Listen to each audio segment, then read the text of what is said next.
जिस बीएसएनएल को आपने तबाह करके छोड़ा था ना, वो बीएसएनएल आज made in India 4G, 5G. He did, and yes, I'm tentatively planning to visit India again next year. I'm looking forward to it. BSNL की स्ट्रैटेजिक प्लान को देखकर एक बार फिर से जियो, एयरटेल और वीआई ने पकड़ लिया माथा। प्रधानमंत्री नरेंद्र मोदी और एलन मस्क के इस स्पीच के बाद बीएसएनएल ने तो मानो टहलका ही मचा दिया है, क्योंकि बीएसएनएल के साथ साथ अब भारत सरकार भी अपनी कमर कस चुकी है और दुनिया के सबसे अमीर शख्स में गिने जाने वाले एलन मस्क की कंपनी स्टारलिंक के साथ बीएसएनएल मिलकर भारत के कोने कोने में डेटा क्रांति लाने जा रहा है। आपको जानकर हैरानी होगी कि बीएसएनएल और स्टारलिंक ने इस तरीके का प्लान बनाया है जिसे देखकर जियो, एयरटेल और वीआई की सांस थमती हुई नजर आ रही है, क्योंकि माना जा रहा है कि जियो ने पूरी कोशिश की थी कि भारत की सरकारी टेलीकॉम कंपनी बीएसएनएल के साथ काम करने के लिए स्टारलिंक को लाइसेंस न मिल पाए, लेकिन मोटा भाई की एक नहीं चली और एलन मस्क की कंपनी स्टारलिंक को भारत की टेलीकम्युनिकेशन के लिए सैटेलाइट इंटरनेट प्रोवाइड करने का लाइसेंस मिल चुका है। यहां पर इस आर्टिकल में आप देख सकते हैं कि Starlink finally gets GMPCS licence in India from the department of telecommunications. Report में यह दावा किया गया है कि भारत सरकार की तरफ से सैटेलाइट इंटरनेट के लिए परमिशन मिल चुकी है, जिससे अब जियो को बीएसएनएल की तरफ से सीधी टक्कर मिलने जा रही है। यकीन मानिए दोस्तों, 2.5-3 सालों के इंतजार के बाद स्टारलिंक को यह लाइसेंस मिला है और इस लाइसेंस को दिलाने में रतन टाटा ने अहम योगदान दिया है।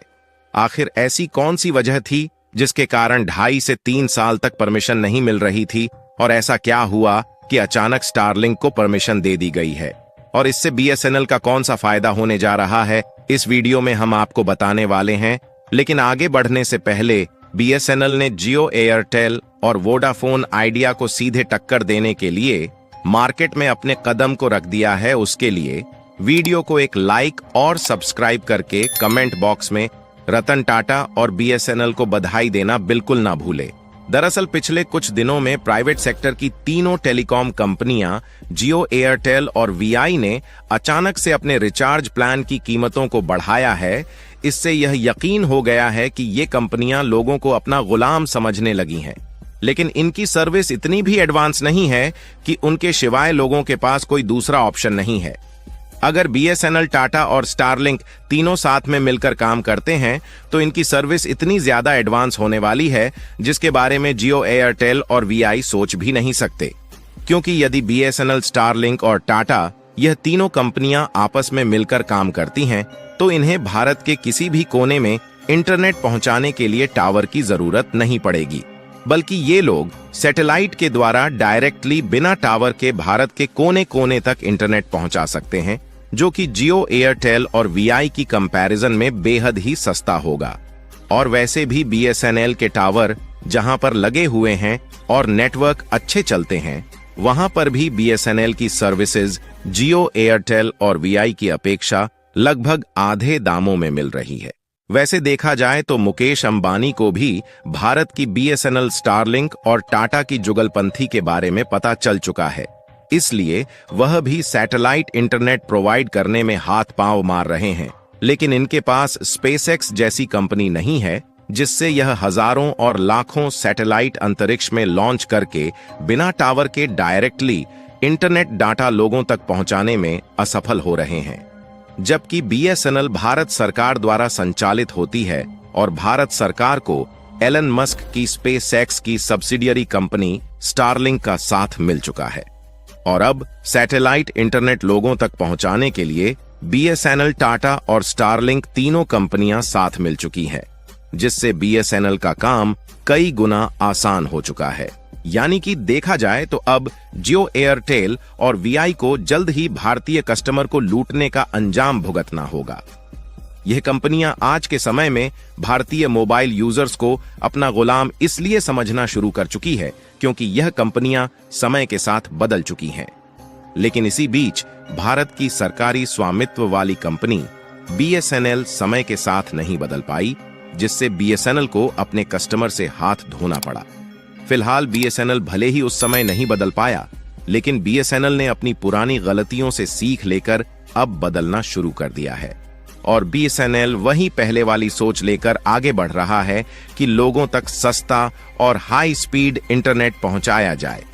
वैसे तो बीएसएनएल समय के साथ इस कदर बदल रहा है कि जियो, एयरटेल और वीआई से भी एक कदम आगे सोच रखकर काम करना शुरू कर दिया है। साथियों, दुनिया तेजी के साथ बदल रही है और कुछ ही महीने में इस कदर बदल जाएगी कि भारत में नई इंटरनेट क्रांति देखने को मिलेगी। और यह इंटरनेट क्रांति ऐसी होने वाली है जिसके सामने जियो और एयरटेल के 5G नेटवर्क और जियो फाइबर जैसे हाई स्पीड वाले वाईफाई नेटवर्क भी बौने पड़ जाएंगे, क्योंकि अब सैटेलाइट से ही डायरेक्टली 300 MB पर सेकंड से ज्यादा इंटरनेट स्पीड मिलने जा रही है। रिपोर्ट की माने तो स्टारलिंक बीएसएनएल के साथ मिलकर अगस्त के महीने से इसकी शुरुआत करने जा रही है और कई तस्वीरें ये साफ साफ बता रही हैं कि आज के समय में भी भारत के कई इलाके में इंटरनेट की हालत बहुत ज्यादा खराब है। आज के समय में इंटरनेट से पढ़ाई करने वाले बच्चों के लिए कनेक्टिविटी से जुड़ी समस्याएं इसलिए बढ़ चुकी हैं क्योंकि जियो, एयरटेल और वोडाफोन आइडिया ने अपने रिचार्ज के प्लान को तो महंगा कर ही दिया है, लेकिन समय के साथ साथ व्यवस्थाएं नहीं बदली और जिन लोगों को अच्छा इंटरनेट मिल रहा है उन्हें तो रिचार्ज की कीमत ज्यादा चुकानी ही पड़ रही है, लेकिन उनके साथ साथ छोटे छोटे गांव, कस्बे और पहाड़ी वाले कई इलाके हैं जहां पर इंटरनेट की कनेक्टिविटी अच्छी नहीं है। उनको भी इंटरनेट का लाभ उठाने के लिए मजबूरन उतनी ही कीमत चुकानी पड़ रही है। फिलहाल अब एलॉन मस्क की स्टारलिंक की भारत में एंट्री के बाद महंगे रिचार्ज और स्लो स्पीड से जुड़ी लोगों की दिक्कतें खत्म होने जा रही हैं। जब कोई आम इंसान दिन भर का काम खत्म करने के बाद शाम को ऊपर देखता है तो उसे आसमान नजर आता है, लेकिन वही एलॉन मस्क जैसे इंसान जब आसमान की ओर देखते हैं तो उन्हें आसमान के बाद सारा जहान नजर आता है। और एलन मस्क की स्टारलिंक कंपनी द्वारा सैटेलाइट इंटरनेट को भारत के कोने कोने तक पहुंचाना बेहद ही आसान हो चुका है और यह कंपनी ऑलरेडी टेस्टिंग के तौर पर कई देशों के साथ मिलकर इसी तरीके की सैटेलाइट इंटरनेट प्रोवाइड कर रही है। और स्टारलिंक ने ऐसी जगह पर सैटेलाइट इंटरनेट पहुंचाकर टेस्ट कर लिया है जहां पर जियो फाइबर और 5G नेटवर्क फेल हो जाते हैं। आपको बता दें कि एलन मस्क द्वारा संचालित स्टारलिंक को भारत में लाने की यह पहली कोशिश नहीं है, बल्कि साल 2021 से ही भारत में सैटेलाइट इंटरनेट प्रोवाइड करने के लिए इसे लाने की कोशिश की जा रही है। हालांकि कुछ सिक्योरिटी और डेटा गोपनीयता को लेकर एलॉन मस्क सहमत नहीं थे, लेकिन अब एलॉन मस्क भारत की नीति पर सहमत हो गए हैं, इसलिए इनको भारत की तरफ से लाइसेंस दे दिया गया है। अगर ध्यान दिया जाए तो भारत के कई ऐसे सुदूर और पहाड़ी इलाके हैं जहां पर इंटरनेट पहुंचाना काफी ज्यादा मुश्किल हो रहा है, क्योंकि टावर और ब्रॉडबैंड सर्विस पहुंचाने के लिए तारों का जाल बिछाना काफी ज्यादा एक्सपेंसिव है।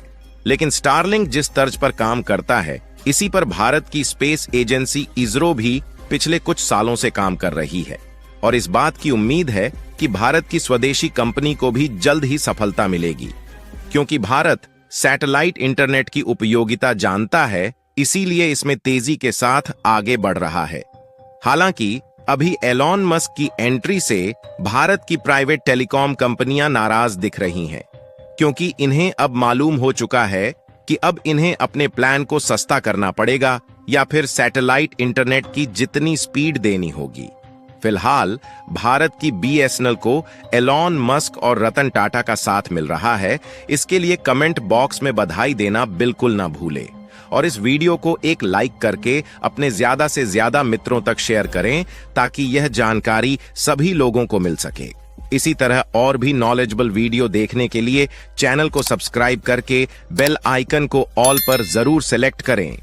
जय श्री राम।